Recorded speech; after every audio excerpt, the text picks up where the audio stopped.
जी आम शिखा भग्नांश गुणनर जहाँ कि बाकी रही जाता ये आम देखा दुई विभक्तक तीन गुणन तीन गुणन दुई विभक्तक तीन देखो सब बड़े मन रखि तले कि माने एक अच्छी ना जमी ऊपर गुणती दुई गुणन तीन गुणन दुई दुई तीन छः छः दूनी 12 तीन गुणन तीन समान 9 तापर केमी आम मिश्र भग्नांश सजेबा मिश्र भग्नांश केमी आगे गुणा तापर मिसेबा 3 चौ 12 12 सारापर के 14/3 देख जो मैंने मिश्र रू अपकृत कर पारे आगे गुणवे 4 दूने 8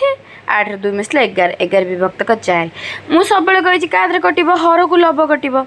तेणु आम 4 के 2 दूने 4 2 7 14 77/6 आउ गोटे क्वेश्चन लिखा 2 पूर्ण 2 विभक्तक 3 गुणन 2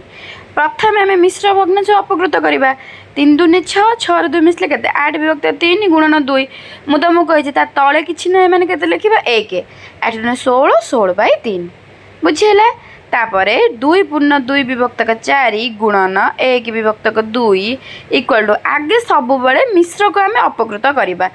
10 विभक्तक 4 होगा 4 दूने 8 8 दूने 8 2 मिसले 10/4 एटा कटिगला 2 5 10 2 चौ 8 समान 5/4 आउ गोटे क्वेश्चन देखिए 2 पूर्ण 2 विभक्त 3 गुणन 2 पूर्ण 2 विभक्तक 4 यही जो क्वेश्चन गुड़ा रहा से गुड़ा तुम्हारे होमवर्क दिहला जो मैंने वीडियो देखुच से मैंने होमवर्क करी कमेंट रे आंसर देवे and subscribe to my channel.